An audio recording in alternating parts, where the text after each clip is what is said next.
Okay, this is so scary. All right.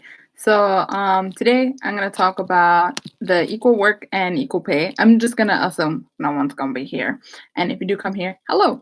But yeah, because I've been wanting to make this video, but as I keep telling you guys, I'm like, oh, I can't do videos because it's not blah blah blah. But I'm like, if I just make live videos, then oh my gosh, somebody's online. Hello, person. Oh, this is so strange. But yeah. So if I just make like the live video and I just talk about whatever it is I need to talk about, and then I could focus my energy on other things, then that's what I'm thinking of doing. But yeah, so today we're gonna talk about the Deutsche Rodo, Deutsche賃金, or equal work, equal pay thing that I've been wanting to talk about for forever. Let's see if we can just get through this. And okay, so first I want to talk about what is the Deutsche Rodo, Deutsche賃金. So I wrote it.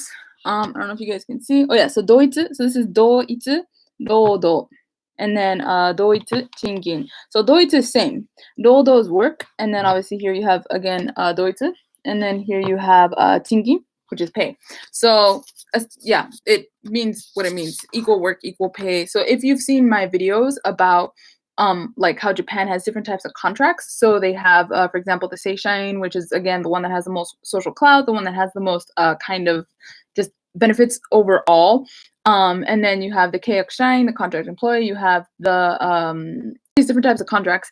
And so because you have different types of contracts, you have different types of pay. And so then you have Japanese people who've been, in the workforce, and obviously everybody has the same needs, and everybody's got to pay rent, everybody's got to pay food. But then you find yourself in a position where you're working the same amount as, for example, the Seishain, and yet you get paid half or like a third. You don't get the benefits. You don't get paid days. Like you don't get paid holidays. You don't get some stuff. I've been taking these kinds of things to court, and they've just been like, hey, it's not fair that we're not getting paid the same as these other people. So that's essentially why the law just came about, because people were fighting for it, and now here we are.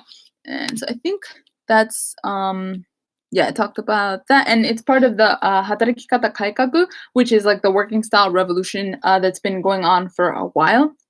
So this, they've been trying to change like how the Japanese work environment is for a really long time, because it does have a lot of problems. I mean, obviously there's problems everywhere. Wherever you go, there's going to be problems in the working environment and working style. But Japan knows. I'm pretty sure most places are aware of how bad the working style can be, or the working environment can be. But yeah, Japan does have some really serious issues, and so then they're trying to fix that. And this is one of the solutions that they're going to try and make. So yeah, they're going to try and make it so that people who are not type of work, so it'll be written, for example, in your contract, it'll say like, oh, like for example, Seishain person does A, B, C, D, E, F, G. And then if as a contract employee or a hakenshain, that's a dispatch employee, then you also do A, B, C, D, E, F, G, then you should be getting essentially paid the same as the seishain or the formal employee. But there are going to be some differences, for example, like housing, because like formal employees generally, they're again seen as they're going to be working in the company long term, versus where the informal employee, they might leave at any given time or stuff like that. So there are some, but once it starts, then they're going to start taking things to court based on this law. And then because it's kind of like, because it's so brand new, really nobody knows what's going to happen. It's kind of like the wild wild west. So as things develop, then people are going to learn more what they're just going to do about that. So I think that's that. Hold up, where was this? There's two people. Oh my gosh. Hello. I was like, I clicked away to look at what it is that I'm talking about. Okay. Oh, and then there's a chart, and there was a video that I wanted to, in the video that I was going to edit, I was going to put up the chart, but essentially like over the lifetime you working, the seishain employee gets paid so much more than all the other types of employments. It really is stupid. And that's not even to like, bring up the fact that like between men and women, like the wage gap is incredibly huge. But then, I mean, yeah, it's pretty big, I would say. But then you have the wage gap between like, even like between women, and then you have like the seishain women, and then the women who are not seishain, and then the wage gap is just like really different. So I'll leave that in the link below if you guys want to check that out. But yeah, so essentially that's what they're trying to do, is to reduce that. I feel like I'm saying the same thing over and over again. Oh yeah, so I think I already talked about why this happened, because people are tired of all this bull duty dank that's going on. And then the law, I wrote here, what does this law aim to achieve? But I think I went pretty much over that. And it's just that yeah, it aims to give employees, like generally all employees, better treatment in the workplace. And then like you say treatment, when you say treatment, it sounds like, oh, like how they're treated, I guess, at work, like as human beings, which yes, I guess that's a part of it. But like the word is taigu. It I can't draw that. But yeah, so the word is taigu, and yeah, that means treatment, but generally it means like monetary compensation, how these workers are compensated. So that's what they're. If you're an informal employee, it depends on your company. Obviously, some companies do pay for informal employees' routes to work, but there are a lot of companies that don't pay for their formal employees or their informal employees' routes to work. So you would have to like pay for your entire route just to get to where it is that you need to work. Which I mean, I guess in the States you would have to pay for your gas. I don't know of how many companies pay for your gas, but generally in Japan, because the majority of people are dependent on like transportation. Well, but in the States you need cars. I don't know. I don't know, but it's just like a perk that they have in Japan. Generally companies will pay for your what's called like your train route from one place, from your home to the workplace. And even if they don't cover the whole fee, they'll cover at least up to like a certain amount. But again, the informal employees don't get that. But that's one of the things that they're offering in the bill, that they're like, okay, well, that's the thing, that regardless of what kind of work they both do, they both need to go to that place in order to do the job. So these employees should get the same benefits as the formal employees. And then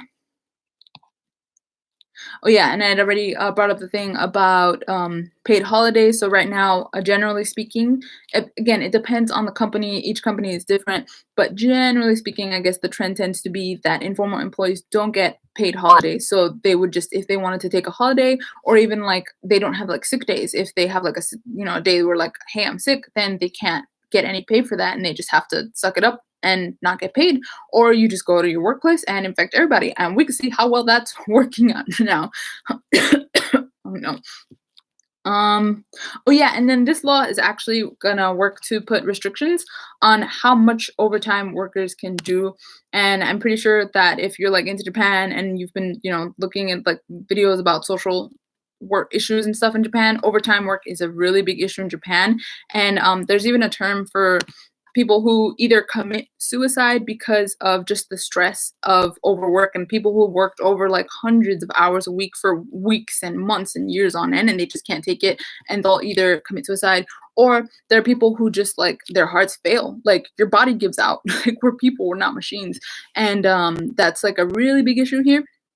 So that's one of the, I won't get into the whole thing right now. But yeah, so that's like a pretty big issue. So apparently that is going to be a part of this Deutsche労働同一賃金, that they're going to try and put a cap on how much overtime people can do in their jobs. The problem is that overtime is kind of like a big part of Japanese people's salaries, from what I hear and from what I read. It can add like, not like a big part, like it's like 50% or something, but it can add like, a pretty big chunk. So if now you're restricted on the big chunk, that like if you could say, for example, make an extra 200, 300 or 400 bucks a month doing overtime, like, yeah, you might have no life. I guess that's your choice. But at the same time, if you have, for example, you bought a house, right? You bought the my home, and you're paying off this loan, and now suddenly you're making $300 less than you were before. That's kind of an issue. So it's going to be, I don't want to say the word interesting, but it's going to be really interesting to see how things go down starting from April, and how this law affects people. And then the last thing here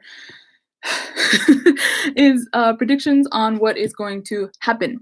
So generally the predictions on what's going to happen is really negative. I think I've pulled away enough that you guys can see the chair. I think you all know the chair, which is just the chair where you just put your laundry there and you put whatever and it stays there forever. This has nothing to do with the video. Let's get back. So generally the outlook is that it's going to be negative, because it's probably only going to affect the companies in a positive way. Like it's there's so many ideas going on about different things, and really like there's no way for us to know until it actually comes into effect and we can see just like the effects happen before our very eyes. But for example, some things that have been said and some examples have been Japan Post.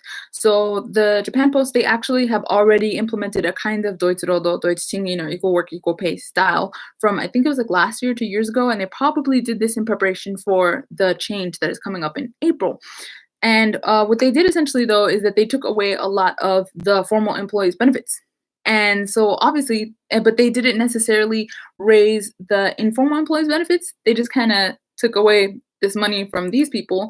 And then it's like, well, what about the other people? And so now everybody's in a worse boat than they were before, or everybody's either these people are in a worse boat and these people are in the same boat, or everybody gets into a worse boat because the company only has X amount of money to pay to all its employees. So it can't raise, even if, okay, so I have to pay you, I have to pay these informal employees the same amount, or, I have to give you bonuses to all of these employees. And generally companies tend to have more informal employees than they do formal employees because formal employees are so much more expensive to have because, you pay them bonuses. And then you can pay them, for example, bonuses once a year, but some companies pay them bonuses twice a year. And then depending on the type of work, you can have even probably like more bonuses and things like that. And then they have a bunch of little perks, like when children have like babies, when children get married, like there's all these kinds of perks that these Japanese formal these Japanese formal employees have that, these informal employees don't have access to. And again, that's why they've been fighting to try and get this. But then the companies, what they'll try and do is, they'll be trying sneaky wiki, and they might not necessarily put out for these people, they'll just take away from these people. So that's one really bad example is the Japan Post. But then on the flip side, there was someone who, and I'll leave like the blogs and links of people who I did research on and the YouTube channels that I've been watching about this. Sorry. And then, for example, on the flip side, what he was talking about was actually NTT. Oh no, not NTT, it's NHK. We hate NHK. I hate NHK. And if you want to go ahead and hate NHK, I would highly suggest it. But yeah, NHK, no bueno. But yeah, so going back to NTT, there was someone who was talking about NTT. They actually implemented, again, the equal work, equal pay system already before April. And it kind of it did help to even out the playing field. Obviously, again, they didn't give all of the benefits that the formal employees have to the informal employees, but they did give them more benefits, and then they did pay extra stuff. Remember, NTT is a really big company though. Like NTT has like internet, they have phones, like NTT Docomo, right? Like there's a lot of people that have Docomo, and I'm pretty sure they have other stuff that they have their hands in because it's NTT Communications. So it's a huge company. So companies like that, it would be easier for them to do these kinds of things. But again, once the law actually goes into effect in April, then we'll see what kinds of companies are doing it. They're saying, so the law goes in effect in April for the company goes in effect from April for people who for companies, for large companies. So again, like NTT, Japan Post, or like Mitsubishi, and just like really big companies that goes effect in April. And then this is going to go into effect from next year for chūshō kigyo, so that's like medium small companies, and those are the ones that are going to be affected from April. And it's just going to be really interesting. What people are saying obviously is that the bigger companies, they have more money, they have more people, they have more manpower, and then they could kind of adjust to this and not completely ruin everybody's lives. But then what's going to happen to the business owners of the people in the medium and small places? We really don't know. Like, it's really, I think, going to be a first for Japan. I think it's super interesting. But if you're a foreigner working in Japan, obviously your company is not really going to tell you. I think that like these changes are going to into effect. So I think it would be really good if you're interested. Again, I'm going to leave links down below so you can educate yourself about that. And if you see that your company is doing something shady, and if you are in I want to say, like, if you're in a position, definitely if you're in a position to do so, because you don't want to, like, fight and then maybe lose your job or something. But, like, if they being illegal, if you is getting cheated, like, definitely, like, because they would be going against the law, okay? So that's what I'm saying. So just be educated, and even if it's not with like your current workplace, maybe the next place that you go to, just be like, hey, I know what's going on with this law. I know what's going on. Like, I know that you should be giving me this kind of treatment, and I know that this way what you're offering me is not right, because let me tell you, there are some shady companies out there, and they be trying to do some shady stuff, okay? Some really shady companies trying to do some really shady stuff. And you know who's gonna look out for you? Nobody. You gotta look out for yourself. I'm sorry, I don't know why I got so spicy. But yeah, just essentially be educated. I know this was like a super long video. I guess had I made an actual video and then edited, it would have been better because I wouldn't have had all the ums and like all this random stuff. But your girl don't got time. But I have a lot of information and I want to tell you guys a lot of things. So I'll do a live probably sometime later this week or really soon, and I'll talk about like housing stuff and other stuff that I think is really interesting. I don't really know if you guys are interested, but yeah. So one person who was watching, thank you so much. And if anybody else sees this, like, thank you. If you made it to the end, I would give you a cookie, but you're not here. So yeah, I hope you guys have a super great evening or a super great day, and please stay safe out there. And yeah, I'm gonna go. So peace.